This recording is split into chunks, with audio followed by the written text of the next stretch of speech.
Hey guys, Nick here. I'm just doing a little morning practice today over here in Detroit. It looks kind of nice outside. It's sunny, it's been really cold and a lot of snow. Today it's kind of nice again. I think it's going to be nice 50s and 60s this week. I was doing some morning practice today on my guitar, and I was talking to a few of my guitar friends, some people that have just been started playing for a little while. And the topic came across on bending and vibrato. What's the difference?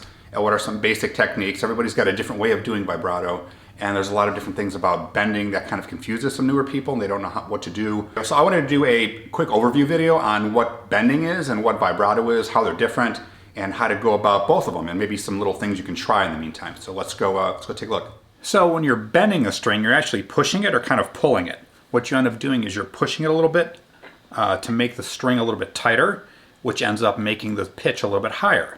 So using this A minor pentatonic scale, I'm going to take this G over here and push it up so that it stretches and bends to hit this pitch. So when I bend this, you should hear this note. Hear it? Which is also this note.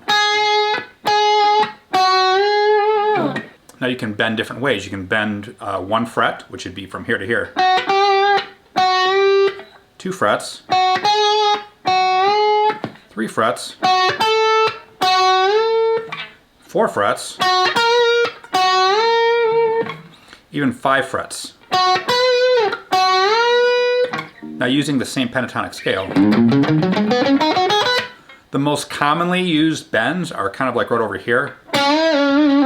Bending from here to here. Bending from the G to the A. Bending from the C to the D. Now usually you're pushing up. Even on the D string, you can actually push up a good 2 frets. When you get down to the A string, you're going to have to probably pull down unless you want to do like a 1 fret bend.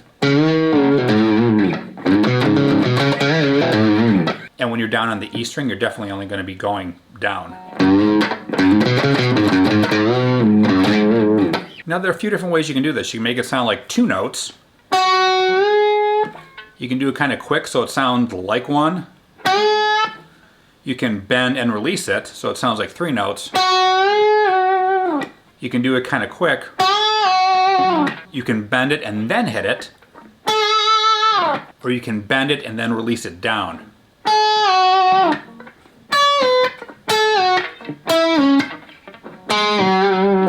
You can bend with pretty much every finger. I don't really bend with my pinky, but I've bent with every other finger.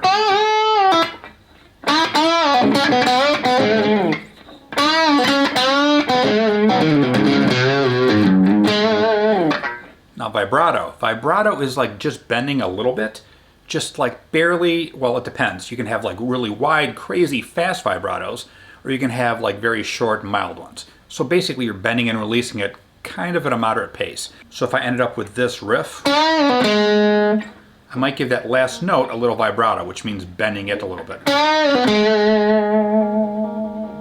See, I'm just bending it a little bit and releasing it.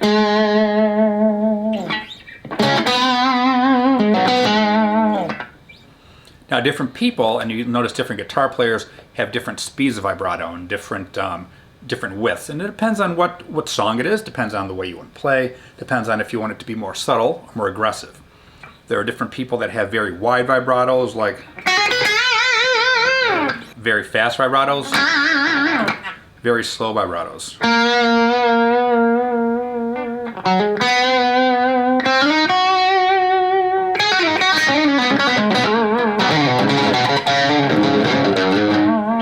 Which is the best way? Well, it depends on your style, depends on the song, and depends on the moods you want.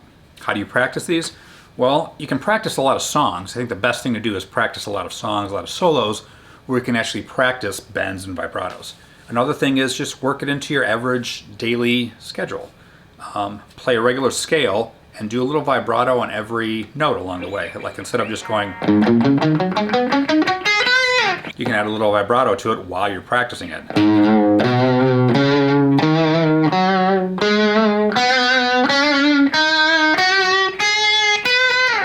Another note I'll make is usually I pull them down when I'm doing a vibrato myself.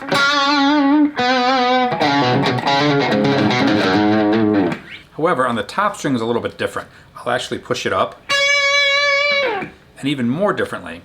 If you notice when I play, I'm one of the players that actually has this part of your hand right over here. It's on my neck most of the time, just my style. I got used to playing like that. I always have this part of my thumb, this part of my hand, kind of on the neck where I'm playing like that. It's a personal preference. You don't have to do that. If it works for you, that's great. If something else works better, then do that. But for me, that's my comfort level. I like having that hold on there, and then I can play everything along the way. Occasionally, I will take my hand off and drop it and do certain things like that. The majority of times when I'm playing, my fingers are tight like that. My vibrato's like that, except when I do it on that top string. If I'm doing a top note, a top E string vibrato, sometimes I'll keep it on there if I'm doing it with my third finger.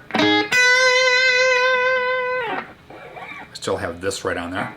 But if I'm doing it with this finger, I'll actually pull it off and I'll push it this way. So now the only thing of my hand that's touching is probably this part of my thumb and the note. So I'll show you both. If